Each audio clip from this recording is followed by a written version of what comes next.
Friends, આજે હું તમારી સાથે શેર કરીશ ફરાળી ભજીયાની રેસીપી. તો કોઈ પણ જાતના સોડા કે ઈનોના ઉપયોગ વગર આ ભજીયા એકદમ ફૂલેલા, બહારથી ક્રિસ્પી અને ખાવામાં જબરજસ્ત તૈયાર થાય છે. જેમાં આપણે બટેટાની ચિપ્સ એટલે કે પતરીના ભજીયા તૈયાર કરશું, સાથે ચટપટા મસાલા સાથે ભરેલા મરચાના ભજીયા અને બટેટાની ચિપ્સને લાંબી સ્લાઇસમાં કટ કરીને આપણે બટેટાના એકદમ કુરકુરા લચ્છા ભજીયા તૈયાર કરશું. આ બધા જ ભજીયા ગરમા ગરમ ચટણી સાથે ખાવાની મજા આવી જાય છે. તો કોઈ પણ જાતની તૈયારી કર્યા વગર ફક્ત 10 જ મિનિટમાં થાળી ભરીને તૈયાર થતા આ ફરાળી ભજીયા એકવાર ચોક્કસથી ટ્રાય કરવા જેવા છે. તો ચાલો રેસીપી શરૂ કરીએ. સૌથી પહેલાં બટેટાની ચિપ્સ અને બટેટાના લચ્છા ભજીયા બનાવવા માટે મેં 4 મીડિયમ સાઇઝના કાચા બટેટાને ધોઈને તેનો છાલનો ભાગ કાઢી લીધેલો છે.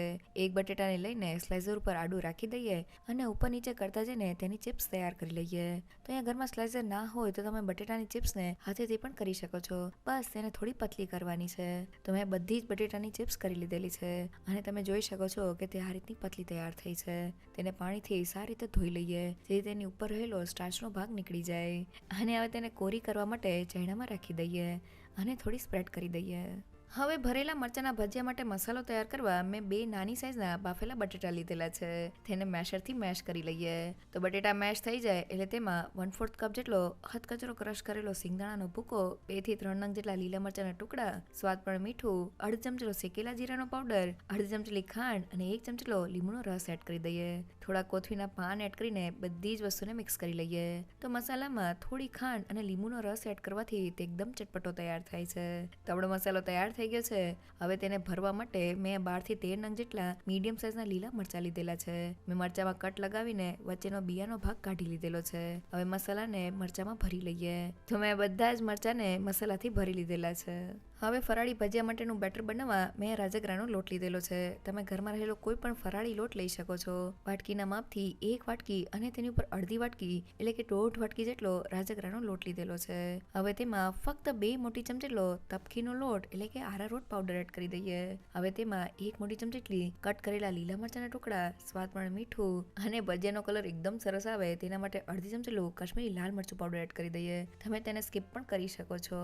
સાથે થોડા કોથમીરના પાન એડ કરીને મસાલાના લોટમાં મિક્સ કરી લઈએ. હવે પાણી એડ કરતા જઈને આપણે ભજીયા માટેનું મીડિયમ થીક બેટર બનાવી લઈએ. તો ભજીયાનું બેટર બનાવતી વખતે આપણે એ વાતનું ખાસ ધ્યાન રાખવાનું છે કે આપણે બેટરને પતલું નથી કરવાનું. આ ભજીયાના બેટરને આપણે રાજગરાના લોટ સાથે બનાવીએ છીએ. જો બેટર પતલું હશે તો ભજીયા તળતી વખતે તેલને વધુ પડતું એબ્ઝોર્બ કરી લેશે. તો મેં બેટરને તૈયાર કરી લીધેલું છે અને તેની કન્સિસ્ટન્સી ચમચામાંથી રિબનની જેમ પડે તેવી મીડિયમ થીક છે.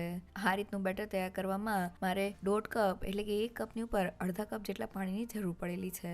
તો હવે ભજીયાના બેટરને 2 મિનિટ માટે ફેટી લઈએ જેથી તે થોડું લાઇટ અને ફ્લફી તૈયાર થઈ જાય. તો ભજીયાના બેટરમાં આપણે કોઈ પણ જાતનો સોડા કે ઈનોનો ઉપયોગ નથી કરવાના એટલે બેટરને ફેટવાથી તે થોડું લાઇટ થઈ જશે અને ભજીયા એકદમ ફૂલેલા તૈયાર થશે. તો મેં બેટરને ફેટી લીધેલું છે. હવે તેને ઢાંકીને 10 મિનિટ માટેનો રેસ્ટ આપી દઈએ. તો આપણું ભજીયાનું બેટર તૈયાર થઈ ગયું છે. આ બેટરને મેં રાજગરાના લોટ સાથે તૈયાર કરેલું છે. તમે તેની જગ્યાએ સિંગોડાનો લોટ કે પછી કોઈ પણ ફરાળી લોટ લઈ શકો છો. સાથે રાજગરાના લોટમાં કોઈ પણ જાતનું બાઇન્ડિંગ નથી હોતું એટલે લોટમાં બાઇન્ડિંગ આપવા માટે મેં 2 મોટી ચમચીલો તપકીનો લોટ એટલે કે આરારોટ પાવડર એડ કરેલો છે. તપકીનો લોટ તમે ફરાળમાં ખાઈ શકો છો. તેને લીધે ભજીયાના બેટરમાં એક પરફેક્ટ બાઇન્ડિંગ આવશે. સાથે અહીં આપણે બેટરની કન્સિસ્ટન્સી મીડિયમ થીક રાખવાની છે. વધુ પડતું પાણી એડ કરીને બેટરને પતલું નથી કરી દેવાનું. જો બેટર બનાવતી વખતે તમારું બેટર પતલું થઈ ગયું હોય તો તેમાં થોડો તપકીનો લોટ એટલે કે આરારોટ પાવડર એડ કરી દેજો એટલે બેટર પરફેક્ટ થઈ જશે. તો એ બેટર સાથે ભજીયાને બનાવી લઈએ. તો 10 મિનિટ પછી આપણું ભજીયાનું બેટર એકદમ સારી રીતે સેટ થઈ ગયું છે. બેટરની કન્સિસ્ટન્સી ચમચામાંથી રિબનની જેમ પડે તેવી મીડિયમ થીક છે. જો આ સમયે બેટર જાડું લાગતું હોય તો પાણી એડ કરી દેજો અને જો બેટર પતલું લાગતું હોય તો થોડો લોટ એડ કરીને આ રીતનું પરફેક્ટ કરી લેજો. અને હવે બટેટાની ચિપ્સના ભજીયા માટે એક બટેટાની ચિપ્સને લઈને બેટરથી કોટ કરી લઈએ. વધારાના બેટરને કાઢી લઈએ અને હવે તેને તળવા માટે મેં તેલને ગરમ કરી લીધેલું છે. ગરમ તેલમાં બટેટાની ચિપ્સને એડ કરી દઈએ. તો મેં કઢાઈમાં સમાય તેટલા ભજીયા એડ કરી દીધેલા છે. શરૂઆતમાં આપણે તેને પલટાની ઉતાળ નથી કરવાની. ભજીયા થોડા તળાય એટલે તેને હળવે હાથે પલટાવતા જઈને તળી લઈએ. તો ભજીયાને તળતી વખતે ઉપરથી આ રીતના ગરમ તેલ એડ કરવાથી ભજીયા એકદમ ફૂલેલા તૈયાર થાય છે. તો લગભગ 3 થી 4 મિનિટ જેવું થઈ ગયું છે અને ભજીયા એકદમ સારી રીતે તળાઈને ઉપરથી ગોલ્ડન બ્રાઉન અને ક્રિસ્પી થઈ ગયા છે. તળાયેલા ગરમા ગરમ ભજીયાને ઝારામાં લઈ લઈએ. તો જોતા જ ખાવાનું મન થઈ જાય એવા આપણા ક્રિસ્પી બટેટાના પતરીના ભજીયા તૈયાર થઈ ગયા છે. અને હવે મરચાંના ભજીયાને તળવા માટે ભરેલા મરચાંને બેટરથી કોટ કરી લઈએ. વધારાના બેટરને કાઢી લઈએ અને મરચાંને ગરમ તેલમાં એડ કરી દઈએ. તો મેં ભજીયાને એડ કરી દીધેલા છે. શરૂઆતમાં આપણે તેને પલટાની ઉતાણ નથી કરવાની. તો ભજીયાને એડ કરતી વખતે શરૂઆતમાં આપણે ગેસની ફ્લેમ હાઈ રાખવાની છે અને તેલને એકદમ સારી રીતે ગરમ કરી લેવાનું છે. તો લગભગ 3 થી 4 મિનિટ જેવું થઈ ગયું છે અને ભજીયા એકદમ સારી રીતે તળાઈને ઉપરથી ક્રિસ્પી અને ગોલ્ડન બ્રાઉન થઈ ગયા છે. તળાયેલા ભજીયાને ઝારામાં લઈ લઈએ. તો આપણે એકદમ ટેસ્ટી ભરેલા મરચાંના ભજીયા તૈયાર છે. એકવાર જરૂરથી ટ્રાય કરજો. હવે બટેટાના ક્રિસ્પી લચ્છા ભજીયા બનાવવા માટે મેં બટેટાની ચિપ્સને લઈ લીધેલી છે. થોડી ચિપ્સને ભેગી કરીને લઈ લઈએ અને છરીની મદદથી તેને પતલી સ્લાઇસમાં કટ કરી લઈએ. તો મેં બધી જ ચિપ્સને કટ કરી લીધેલી છે. હવે તેને એક મિક્સિંગ બાઉલમાં એડ કરી દઈએ. તો કપથી માપીએ તો 2 કપ જેટલી બટેટાની પતલી સ્લાઇસ તૈયાર થઈ છે. હવે તેમાં 1 મોટી ચમચી કટ કરેલા લીલા મરચાં, સ્વાદ પ્રમાણે મીઠું, ભજીયાનો કલર એકદમ સરસ આવે તેના માટે 1 ચમચી જેટલું કાશ્મીરી લાલ મરચું પાવડર એડ કરી દઈએ. તમે તેને સ્કીપ પણ કરી શકો છો.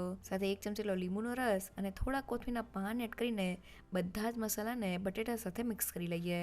હવે ભજીયાના બાઇન્ડિંગ માટે મેં 1 કપ જેટલો રાજગરાનો લોટ લીધેલો છે. સાથે 1 મોટી ચમચીલો તપકીનો લોટ એડ કરી દઈએ અને લોટને બટેટા સાથે મિક્સ કરી લઈએ. તો જેને એકદમ સહેલુંમાં 2 કપ જેટલી બટેટાની સ્લાઇસ સાથે આપણે 1 કપ જેટલો લોટ લેવાનો છે. લોટનું માપ આપણે બટેટાથી અડધું રાખવાનું છે. તો લોટ એકદમ સારી રીતે મિક્સ થઈ ગયો છે. હવે તેની ઉપર બસ થોડું પાણી સ્પ્રિંકલ કરીને તેને મિક્સ કરી લઈએ. તો આ રીતના થોડું પાણી એડ કરવાથી મિક્સર એકદમ સારી રીતે બાઇન્ડ થઈ જાય છે. અહીં આપણે મિક્સરને ઢીલું નથી કરવાનું. થોડું ભજીયાનું મિક્સર તૈયાર થઈ ગયું છે. હવે ભજીયા બનાવવા માટે મેં આંગળીને થોડી પાણીવાળી કરી દીધી છે. થોડું મિક્સર હાથમાં લઈને ભજીયાનો શેપ આપી દઈએ.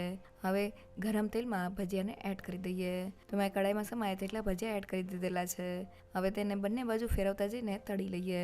તો ભજીયાને તળતી વખતે શરૂઆતમાં આપણે તેલને એકદમ સારી રીતે ગરમ કરીને ગેસની ફ્લેમ હાઈ રાખવાની છે અને પછી ગેસની ફ્લેમ મીડિયમ કરીને ભજીયાને ક્રિસ્પી કરી લેવાના છે. તો લગભગ 4 થી 5 મિનિટ જેવું થઈ ગયું છે અને ભજીયા એકદમ સારી રીતે તળાઈને ઉપરથી ક્રિસ્પી થઈ ગયા છે. તળાયેલા ગરમા ગરમ ભજીયાને ઝારામાં લઈ લઈએ. જોતાં જ ખાવાનું મન થઈ જાય એવા ક્રિસ્પી ફરાળી બટેટાના લચ્છા ભજીયા તૈયાર છે.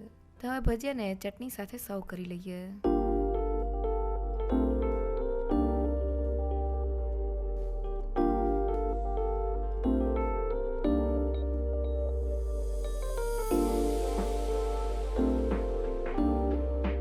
તો કોઈ પણ જાતની તૈયારી કર્યા વગર ફક્ત 10 જ મિનિટમાં થાળી ભરીને આપણા ફરાળી ભજીયા બનીને તૈયાર થઈ ગયા છે. આ ભજીયાને એકવાર ચોક્કસથી ટ્રાય કરવા જેવા છે. જો તમને મારી આજની રેસીપી ગમી હોય તો મને કમેન્ટ સેક્શનમાં જરૂરથી કહેજો. સાથે મારા વિડીયોને લાઇક અને ફ્રેન્ડ્સ અને ફેમિલીમાં શેર કરજો અને મારી ચેનલને સબસ્ક્રાઈબ કરવાનું ના ભૂલશો. તો ફરી મળીએ એક નવી રેસીપી સાથે.